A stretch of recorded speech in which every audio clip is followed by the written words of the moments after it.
Bismillahirrahmanirrahim. Alhamdulillah wassalatu wassalamu ala rasulillahi wa ba'du.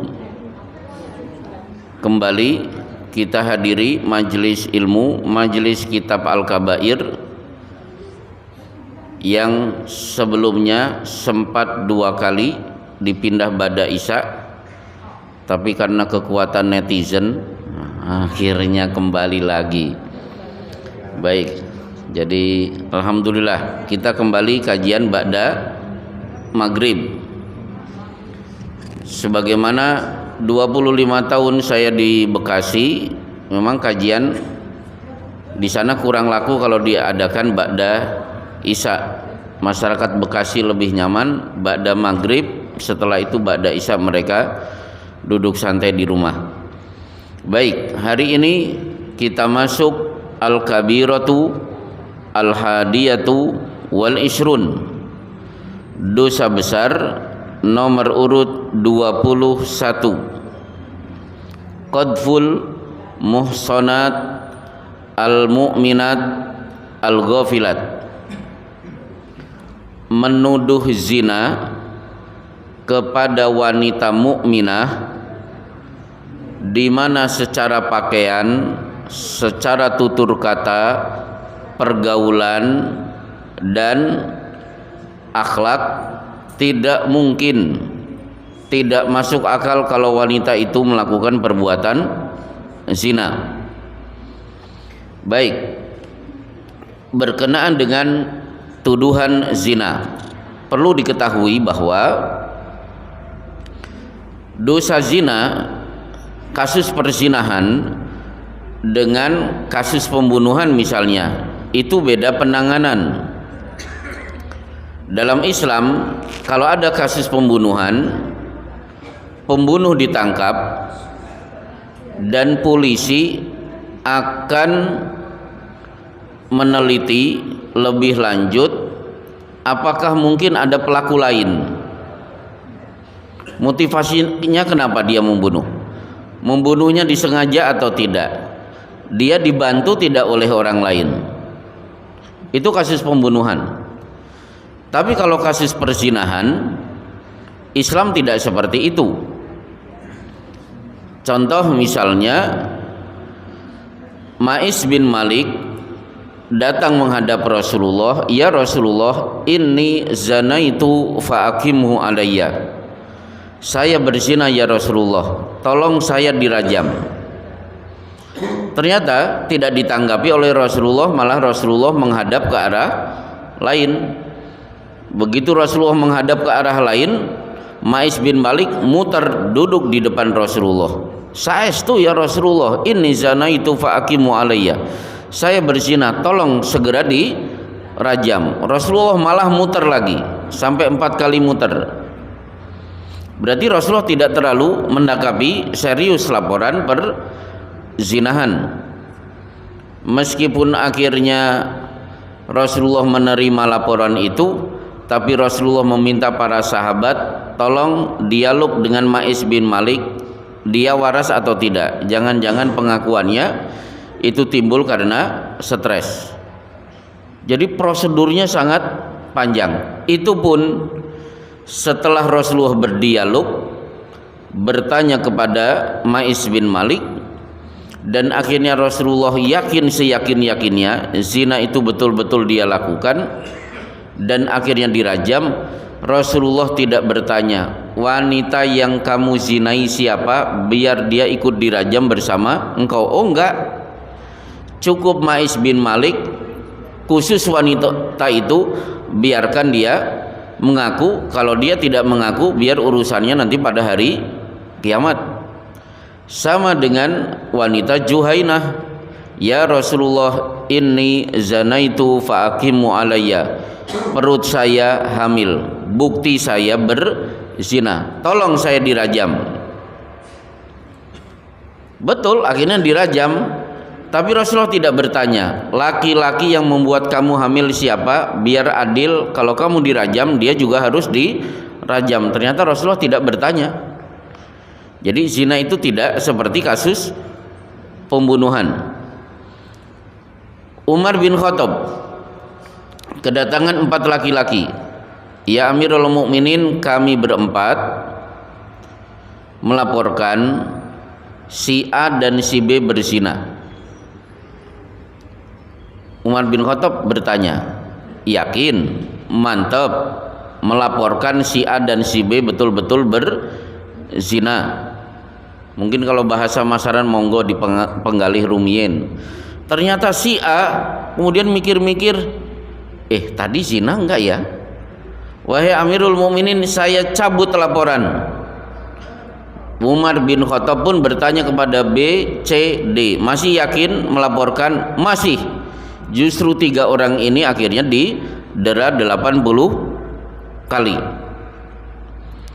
Contoh lagi, Ibnu Abbas kedatangan tamu. Wahai Ibnu Abbas, saya berzina. Ini bagaimana saya bertobat? Kata Ibnu Abbas, ternyata Ibnu Abbas menggunakan hadis kullu ummati mu'afa illal mujahirin.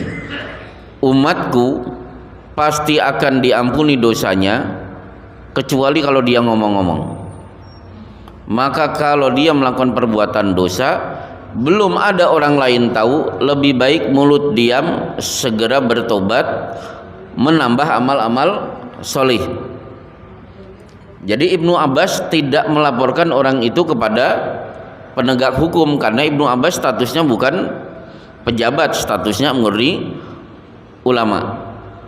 Sebagaimana saya kedatangan banyak anggota pengajian kesandung masalah apa itu? Zina dengan sesama aktivis majelis taklim.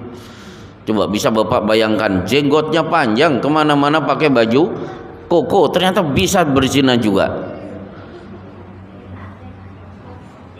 Mungkin ini aneh, tapi bagi saya ini tidak aneh. Setan jauh lebih pintar.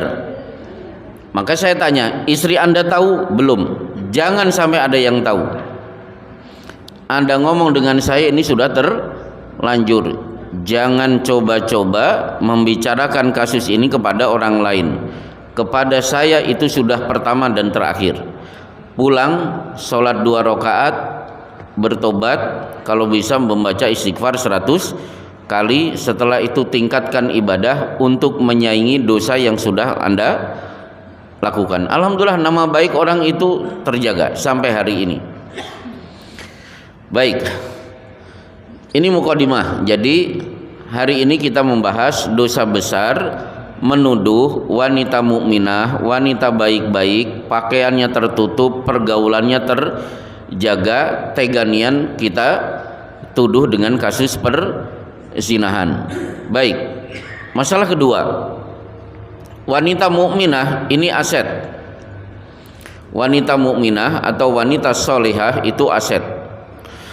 Mana buktinya? Buktinya ketika laki-laki akan menikah, 4 kriteria disodorkan oleh Rasulullah. Li jamaliha, pilih karena dia cantik. Wali maliha, karena dia anak orang kaya. Wali hasabiha, karena keturunannya hebat, terhormat. Wali diniha, karena faktor agama. Fadfar bidatid, fokus nomor urut pertama adalah karena agamanya. Ini bukti bahwa wanita mukminah itu aset luar biasa. Termasuk Rasulullah Shallallahu Alaihi Wasallam bersabda, ad-dunya mataun wa khairu mataiha al-mar'atu as-solihatu. Dunia adalah tempat bersenang-senang. Kesenangan yang paling hebat bagi seorang laki-laki itu bukan karena jabatan, bukan karena tanahnya luas, bukan karena mobilnya mahal, mewah, tapi kalau dia punya istri yang solihah. Wa khairu mataiha almar'atu solihah. Sebaik-baik kesenangan adalah kalau seorang laki-laki memiliki wanita solihah. Baik, bahkan Allah juga berfirman, wala tankihul musyrikati hatta yu'min wala amatun mu'minatun musyrikatun wala amatun mu'minatun khairun min musyrikati walau a'jabatkum. Jangan coba-coba menikahi wanita musyrik meskipun cantiknya luar biasa. Budak wanita kalau dia beriman itu jauh lebih baik daripada wanita musyrik yang membuat kalian terlena, terpana. Baik. Kemudian termasuk saking agungnya wanita solehah sampai-sampai man ala jariyataini hatta tablugha ana wa huwa kahataini fil jannah. Orang tua yang berhasil mendidik dua putrinya sampai balik sehingga taat kepada Allah, bakti kepada orang tua, maka orang tua seperti ini di surga dengan aku seperti ini, 5 jari beliau renggangkan kemudian dirapatkan, berarti akan menjadi tetangga Rasulullah Shallallahu Alaihi Wasallam kalau ada orang tua berhasil mendidik dua putrinya. Baik, sekarang masalah ketiga berkenaan dengan tuduhan zina disematkan kepada wanita mukminah.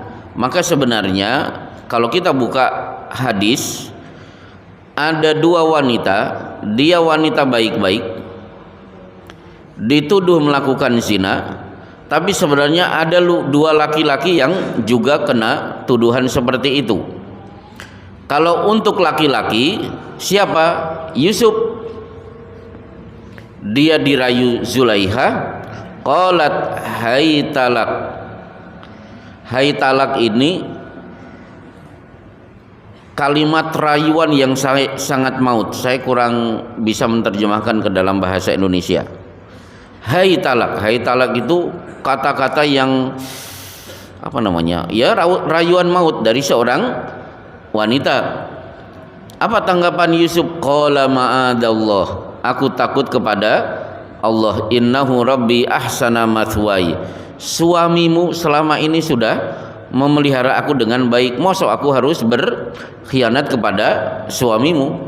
Akhirnya larilah Yusuf, wastabaqal baba wa qaddat qamisahu min duburin wa alfaya sayyidaha ladal bab. Lari, ditarik bajunya dari belakang sampai sobek, ujuk-ujuk suami Zulaikha ada di pintu. Nah, inilah tuduhan Zulaikha kepada Yusuf. Ma arada bi ahlika su'an illa an yusjana aw adzabun alim. Suamiku, apa pendapatmu kalau ada laki-laki yang akan memperkosa istrimu? Kira-kira dia dijebloskan penjara atau kita berikan siksaan yang pedih? Itulah tuduhan pertama kali kasus perzinahan disematkan kepada seorang laki-laki soleh namanya Yusuf.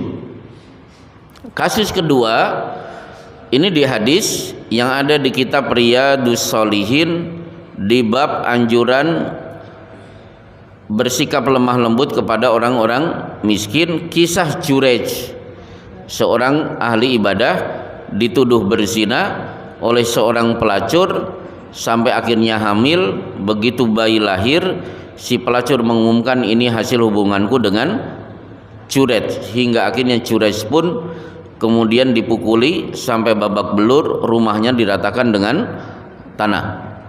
Dua laki-laki, sementara dua wanita, satu Maryam. Jibril datang mengumumkan sebentar lagi di perutnya ada bayi.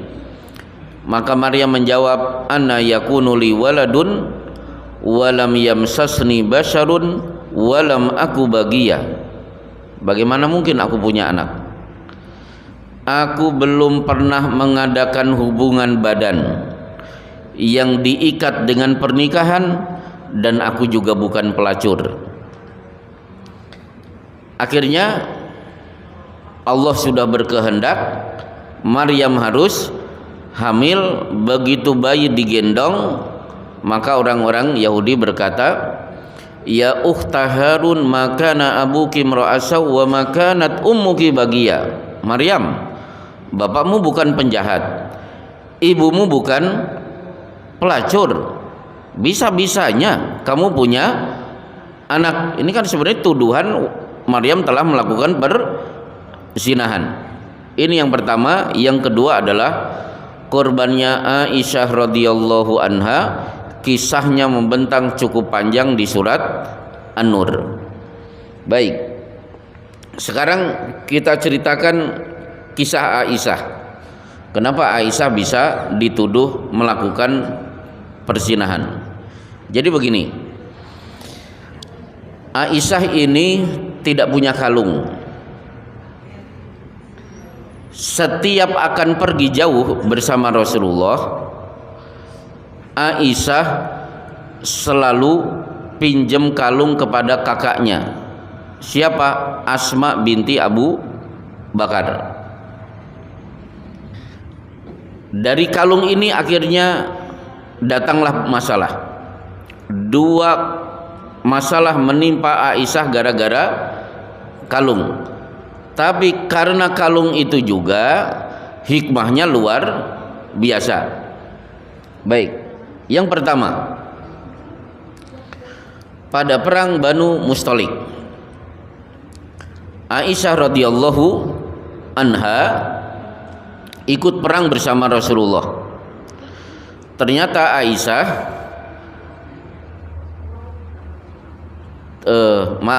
kasus pertama bukan itu. Kasus pertama ikut perang bersama Rasulullah. Kemudian perang selesai, perjalanan pulang ke kota Madinah.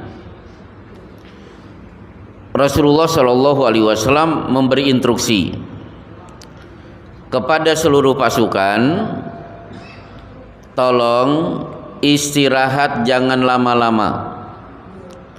Kita berada di tempat kering, tidak ada air. Saat itu belum ada perintah tayamum. Kalau bisa istirahat dipercepat. Kita harus segera berangkat supaya di depan sana ada mata air, pas di depan mata air waktu sholat masuk. Udah, pasukan pun istirahat sebentar. Akhirnya Rasulullah, mari kita berdiri, kita berangkat. Semuanya berdiri siap berangkat. Ternyata Rasulullah melihat Aisyah nangis. Kenapa? Kalungnya hilang. Rasulullah mencari. Para sahabat juga diminta untuk mencari. Dan ini menyita waktu yang luar biasa. Sampai Rasulullah kelelahan. Akhirnya Rasulullah tidur.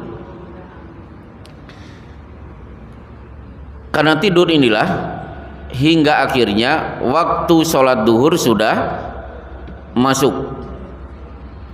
Sementara mereka masih berada di tempat kering kerontang, tidak ada air. Semua sahabat menyalahkan Abu Bakar. Abu Bakar, gara-gara anakmu kita tertahan di daerah kering. Merasa terpojok, Abu Bakar segera datang memarahi Aisyah. Bahkan Abu Bakar menyodok perut Aisyah sampai Aisyah meringis kesakitan. Tiba-tiba Rasulullah bangun dari tidur dalam keadaan tersenyum karena turun surat An-Nisa. Ya ayyuhalladzina amanu la taqrabus salata wa antum sukara hatta ta'lamu ma taquluna wala junuban illa abiri sabilin hatta tagtasilu wa in kuntum juduban sampai aula mastumun nisa falam tajidu ma'an fatayammamu sa'idan thayyiba. Berdasarkan ayat ini Rasulullah mendapatkan perintah dari Allah, bila kalian tidak mendapatkan air maka ganti wudhu dengan tayamum.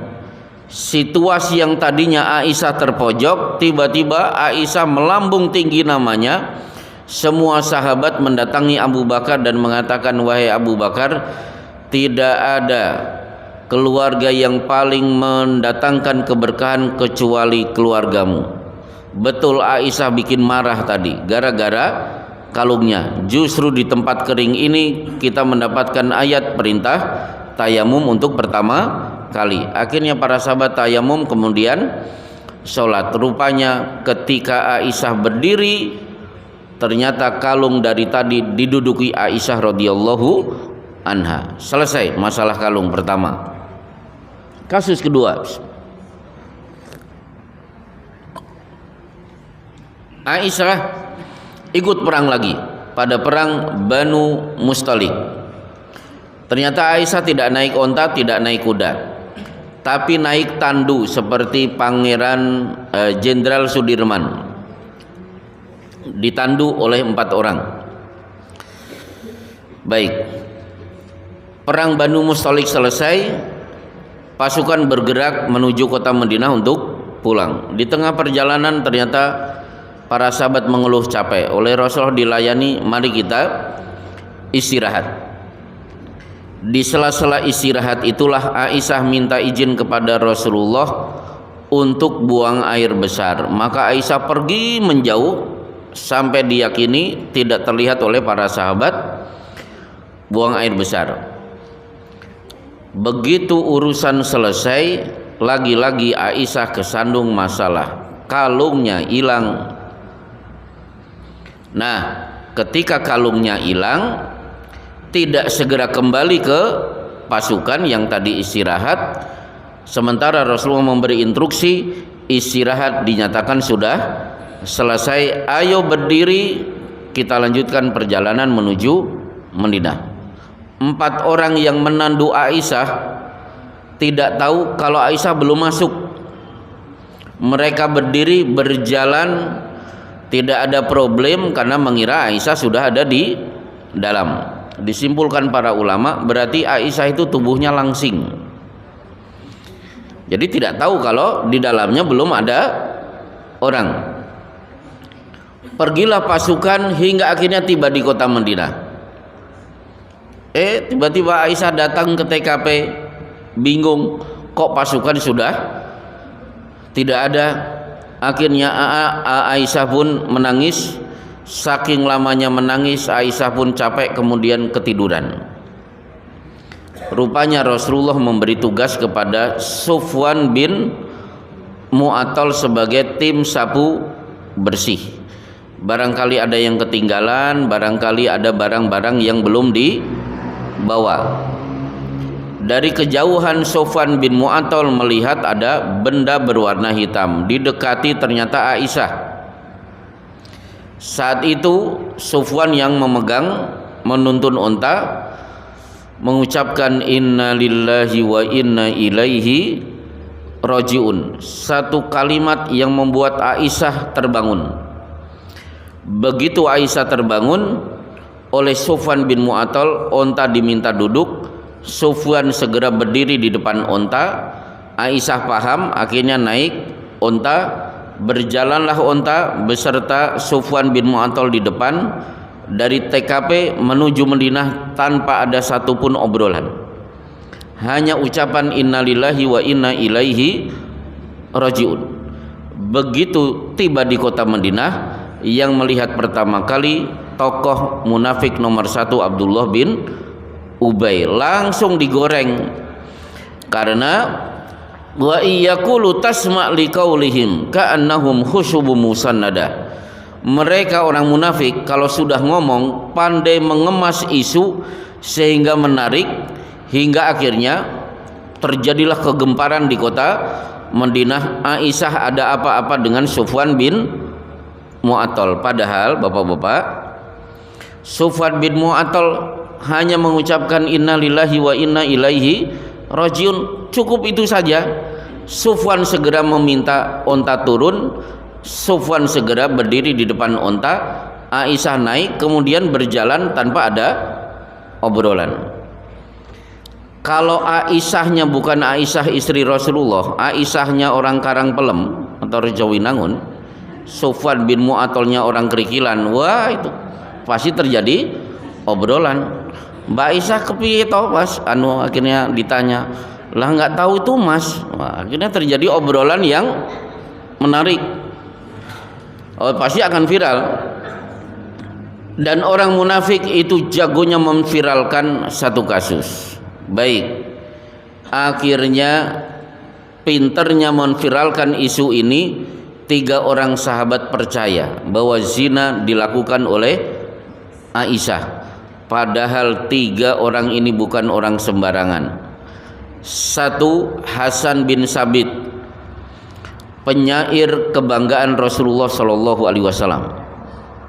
Jadi kalau ada syair-syair menjelek-jelekan Rasulullah, maka Hasan bin Sabit tampil membela Rasulullah dengan syair-syair yang tajam.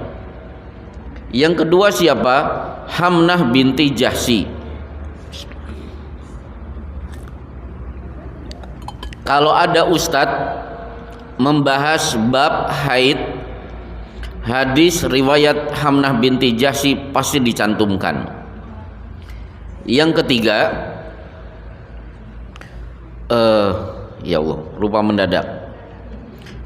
Anak angkat Abu Bakar As-Siddiq, makan ditanggung, baju yang membelikan Abu Bakar As-Siddiq dari kecil sampai dewasa. Aduh, siapa namanya? Coba nanti tanya ke Google, Pak, saya lupa. Mistah, Mistah ini dari kecil miskin diambil oleh Abu Bakar, dipelihara. Padahal Abu Bakar itu punya anak siapa? Anaknya Aisyah. Otomatis akhirnya Abu Bakar bersumpah, wallahi, mulai hari ini saya tidak akan menyantuni Mistah lagi. Kurang ajar, air susu dibalas dengan air tuba. Baik, pintarnya pengemasan, 3 orang ini percaya, ikut ngomong ke sana kemari sampai Rasulullah hampir terpengaruh, hingga Rasulullah pun terpaksa mendiamkan Aisyah sampai 1 bulan, dan Rasulullah tidak akan berbicara dengan Aisyah sebelum turun Al-Quran memberi keterangan bersihnya Aisyah dari semua tuduhan. Betul, begitu 1 bulan berlalu, turunlah surat An-Nur yang begitu panjang menerangkan bahwa Aisyah bersih dari semua tuduhan itu, hingga akhirnya 3 orang tadi dipanggil dan harus didera 80 kali, karena Allah berfirman, walladzina yarmunal muhsanatil mu'minati lu'inu fid dunya wal akhirah, termasuk ayat walladzina yarmunal muhsanati tsumma lam ya'tu bi arba'ati syuhada fajliduhum tsamanina jaldah. Deralah mereka 80 kali. Ini di surat An-Nur ayat 4. Nanti bapak-bapak buka sendiri. An-Nur ayat 4, perintah hukuman 80 kali dera kepada orang yang berani menuduh wanita baik-baik dengan tuduhan zina. Insya Allah cukup. Mungkin ada pertanyaan, saya persilahkan, masih ada waktu 5 menit sebelum adzan Isya. Mohon yang bertanya ulang kami agar bisa jelas digunakan sama yang lain. Gak ada kelihatannya, saya tutup aja. Udah, tidak ada ibu-ibu? Ini ibu-ibu korban loh, Bu, kenapa gak nanya? Cukup ya Pak ya? Baik, kalau tidak ada, ya saya menyampaikan mari kita bernostalgia dengan tahun 80-an lah. Masjid An-Nur berdiri. Bagi bapak-bapak yang bukan bagian dari generasi awal, ya perlu tahu juga Masjid An-Nur ketika berdiri tidak bisa dipisahkan dari wasilah Pak Ashuri, gitu ya. Beliau yang mengusulkan bahwa di sini ada masjid. Maka saya berpesan kepada bapak-bapak, dari sekian doa yang bapak panjatkan, jangan lupa doakan beliau, Pak Ashuri. Ceramah beliau masya Allah, suaranya menggelegar, jelas, tek tek tek tek gitu. Singkat padat tapi mengena, Pak Ashuri. Kemudian ketika masjid ini berdiri, imam pertama kali ya Bapak harus tahu, Pak Sardianto, imam pertama di Masjid An-Nur. Kalau beliau tidak hadir, Yang jadi imam siapa? Bahdul Kerupuk. Kalau tidak menantu beliau Pak siapa? Pak Nasri. Dan muadzin pertama kali Masjid An-Nur Mas Parno. Nah, ini Mas Parno muadzin pertama. Ketika beliau pergi ke mana? Ke Surabaya, akhirnya saya menjadi muadzin kedua. Ini Masjid An-Nur. Jadi Bapak jangan lupa, inilah Masjid An-Nur. Pak Sardianto. Kalau bisa sesekali Pak Sardianto maju biar saya bernostalgia tahun 80-an ketika beliau jadi imam. Itu satu. Yang kedua, dulu di Masaran tidak ada pengajian. Masjid An-Nur juga tidak ada pengajian. Paling pengajian malam Sabtu jam 8 bapak-bapak baca Quran. Yang memimpin juga Pak Sardianto tahun 80-an. Selain itu tidak ada. Seperti pengajian seperti ini tidak ada. Pengajian di Masaran, jangan lupa kebangkitan Islam di Masaran, ya pengajian Bu Abdus Salam. Mungkin bapak-bapak yang bisa baca Quran, jangan lupa baca Qurannya, belajar di Bu Abdus Salam. Siapa guru pertama? Bu Nur. Saya masih ingat Bu Nur, baru beberapa bulan tiba-tiba beliau mengundurkan diri, diganti Pak Kasman. Pak Asman atau Pak Kasman.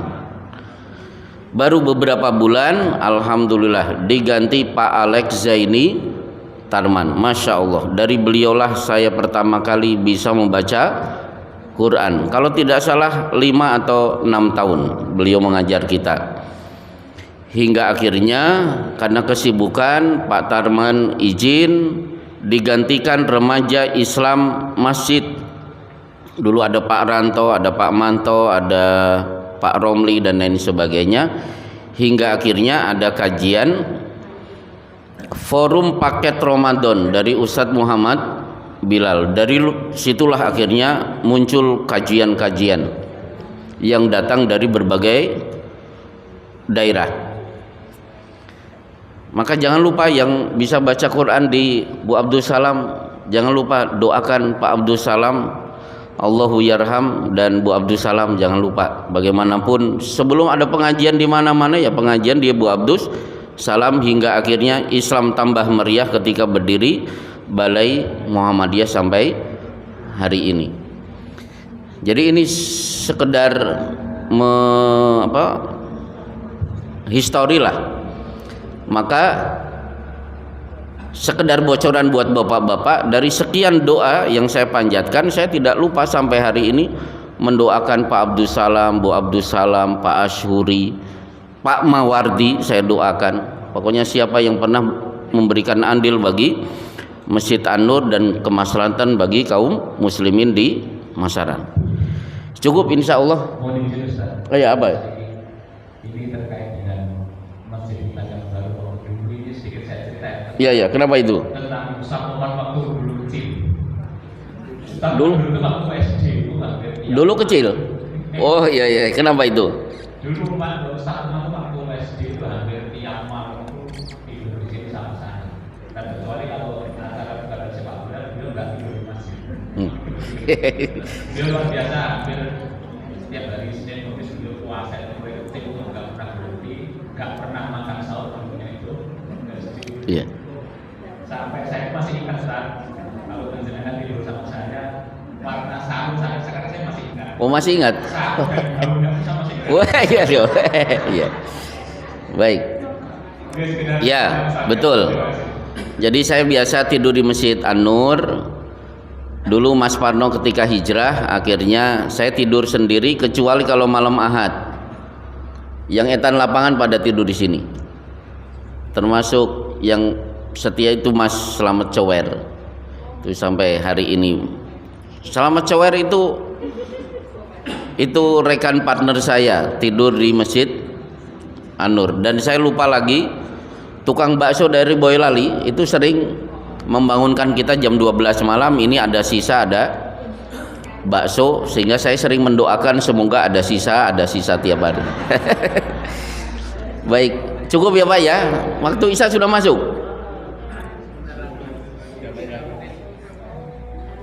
Ya.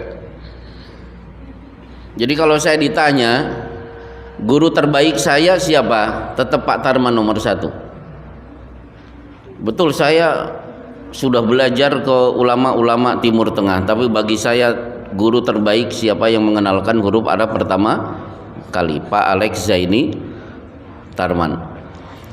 Insya Allah cukup ya Pak ya. Ini Pak Tarman itu aslinya Ketonggo, sekarang sudah di Karangmalang, Sragen. Ya alhamdulillah saya masih sowan kepada beliau. Baik, insya Allah cukup. Inilah kajian kita di malam hari ini. Untuk seterusnya kita akan terus kajian setiap ba'da maghrib. Wallahu a'lam bishawab wa sallallahu ala Muhammadin wa ala alihi wa sahbihi ajmain. Assalamualaikum warahmatullahi wabarakatuh.